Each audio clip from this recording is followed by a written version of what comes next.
Merci de nous rejoindre sur Avenir du Congo TV, les titres du journal. Afin de mettre fin à des pratiques irrégulières qui faussent les comptes des entreprises, le Bureau de l'Ordre des experts comptables du Congo a organisé une offensive institutionnelle auprès du tribunal de commerce de Brazzaville les 19 et 20 mai derniers. Pénurie du carburant observée depuis un certain temps dans la ville de Brazzaville, rendant ainsi le déplacement de la population difficile. Vous en suivrez les raisons dans ce journal. Aston Villa couronné en Europe après 30 ans d'attente, c'est dire que l'espoir est permis. En fin de ce journal, nous recevrons sur ce plateau Elie Lingwala pour en parler.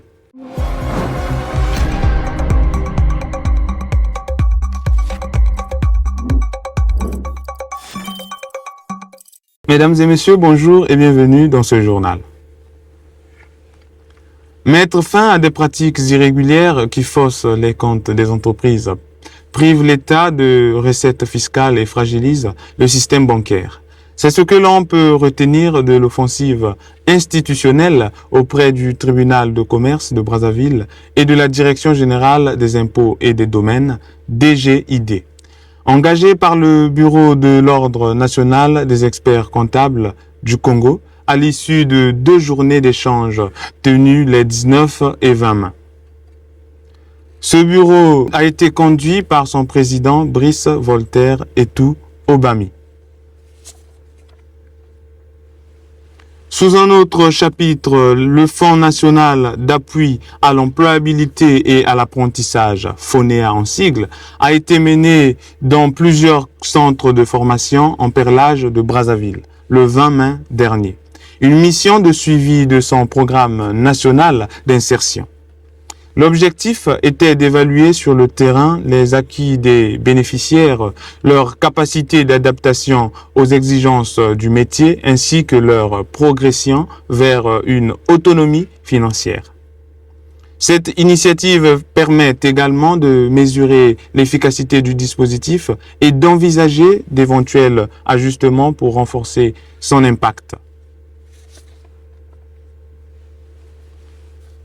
Les forces de défense congolaises FDC ont lancé le 20 mai à Brazzaville un cours préparatoire au brevet d'aptitude technique numéro 2, BAT 2, en logistique au profit des forces armées congolaises.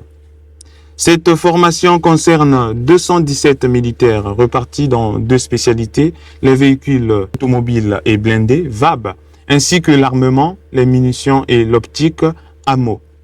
Ouvert depuis le 27 avril, le programme comprend une phase militaire d'1 mois, suivie d'une formation technique de 4 mois, avec pour objectif de renforcer la maintenance et la disponibilité opérationnelle du matériel sur le terrain.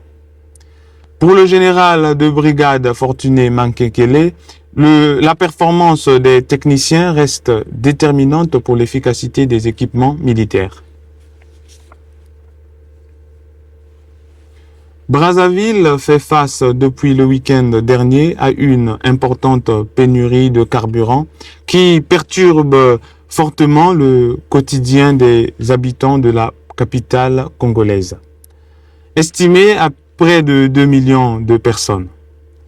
Dans les stations-service, de longues files de véhicules s'étirent à chaque jour, tandis que de nombreux automobilistes peinent à s'approvisionner.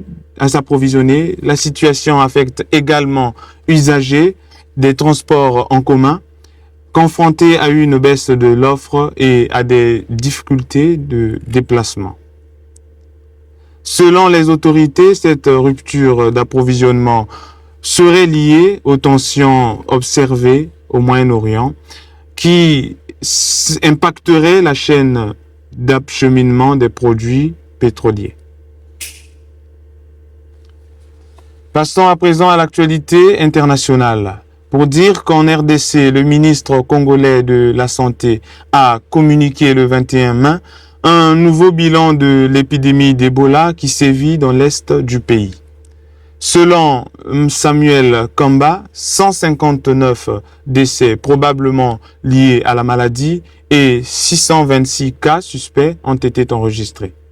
L'épicentre de l'épidémie demeure la province de l'Ituri, notamment la ville de Bunia et la cité minière de Mangualou dans le territoire de Djungu, même si des cas ont été également signalés dans d'autres localités de la région. Les autorités de la République du Congo rassurent toutefois que l'épidémie n'a pas été signalée dans le pays, bien que frontalier à la RDC. Une nouvelle alerte sécuritaire a secoué Damas ce 19 mai. Après l'explosion d'une voiture piégée près de Bab Charki, aux abords du quartier chrétien de la vieille ville, un soldat syrien a été tué dans l'attaque qui s'est produite devant un bâtiment relevant du ministère de la Défense, alors que des militaires intervenaient déjà pour neutraliser un autre engin explosif découvert dans le secteur. Les secours font état d'au moins 18 blessés. Sur la place de la déflagration, a ravivé le souvenir de l'attentat contre l'église Mar Elias, survenu l'an dernier et qui avait coûté la vie à 25 personnes en pleine messe. L'actualité culturelle à présent, organisée le 19 mai par l'Union des femmes des médias du Congo, la caravane des médias a conduit participants et invités à travers 6 organes de presse de Brazzaville, entre visites, découvertes et échanges. L'initiative s'est clôturée aux Dépêches de Brazzaville où, malgré la fatigue, étudiants et artistes ont su préserver leur curiosité jusqu'au terme du parcours.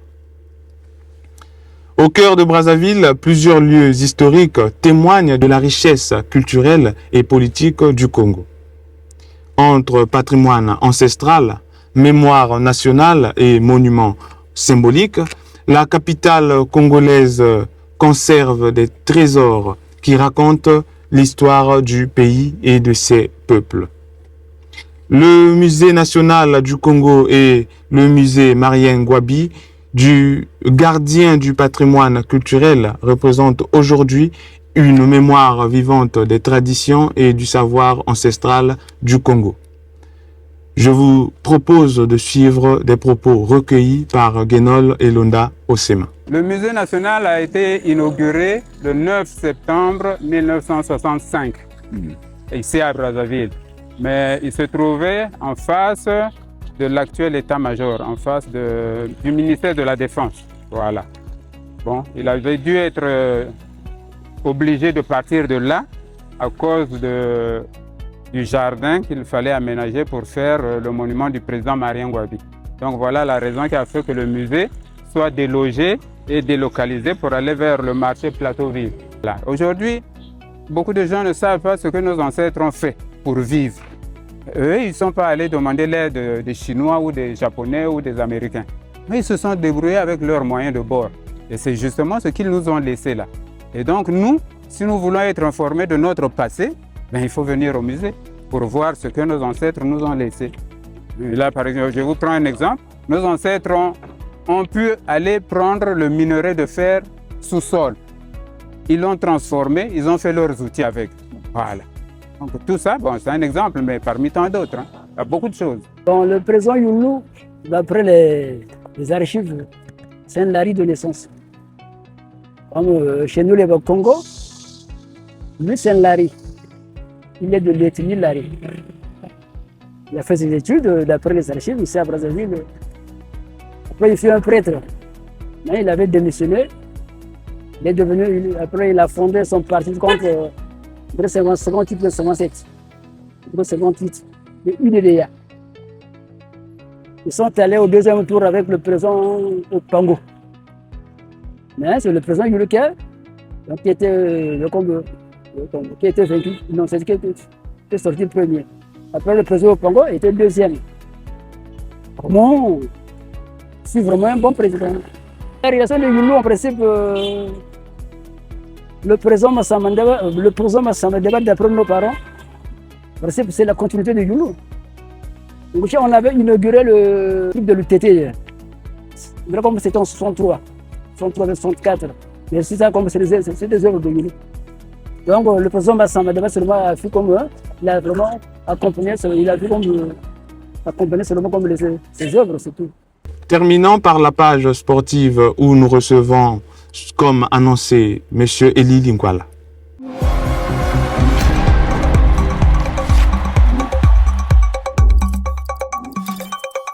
Eli Lingwala, bonjour, comment allez-vous? Bonjour Céphas, je vais très bien. Alors que prévoit l'actualité sportive de la semaine?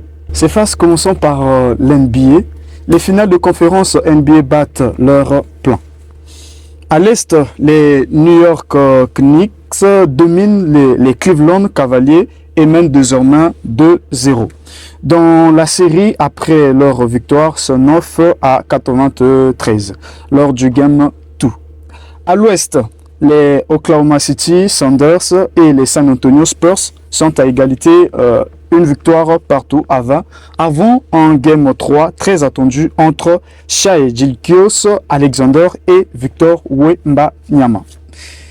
Passons cette fois-ci au tennis. Roland Garros 2026 démarre officiellement ce dimanche 24 mai à Paris et le tournoi ira jusqu'au 7 juin. Selon les observateurs, les favoris du tournoi, côté homme, on a Yannick Sinner, Novak Djokovic et aussi Alexander Zverev. Côté femme, on a Aryna Sabalenka, Coco Gauff et Iga Swiatek. Il faut noter une chose, c'est que à l'approche de son dernier Roland Garros, Gaël Monfils a reçu un hommage émouvant sur le cours Philippe Chartier lors de la soirée Gaël et Friends. Et cette soirée donc s'est déroulée ce jeudi 21 mai. Parlons cette fois-ci du sport roi qui est le football. Commençons avec la finale Europa League qui s'est jouée le 20 mai. Les Villains ont terminé leur campagne européenne en beauté. Aston Villa s'est imposé avec maîtrise face à Fribourg sur le score sans appel de 3-0 en finale de l'Europe League. Les buts signés Yuri Tillmans, Emi Buendia et Morgan Rogers, offrant au club un premier trophée depuis 1996 et mettant fin à 3 décennies d'attente. Il faut aussi rappeler les dates des prochaines finales aussi. On a l'UEFA Champions League Women qui se jouera donc le 23 mai. On a la Conference League ce 27 mai et aussi à la fin l'UEFA Champions League le 30 mai. Terminons avec l'Arabie Saoudite. Sacré champion d'Arabie Saoudite grâce à sa victoire face à Damak lors de l'ultime journée du championnat, Al Nasser décroche le titre de la Saudi Pro League et met fin à 7 années d'attente. Porté par Cristiano Ronaldo, le club saoudien s'offre le 10e sacre de son histoire. Il s'agit également du premier trophée officiel remporté par la star portugaise depuis son arrivée en Arabie Saoudite. Voilà un peu l'ensemble d'actualités sportives. Mesdames et messieurs, vous l'aurez constaté, Cristiano Ronaldo, malgré son âge qui avance, continue d'émouvoir plus d'un de ses spectateurs. Alors nous voici donc à la fin de ce journal. Nous vous disons un grand merci d'avoir suivi et de rester scotché sur Avenir du Congo TV. Un grand merci à l'équipe technique tenue par Jires Mebata et Gilles Mombwana. Avec vous, on se dit à la semaine prochaine.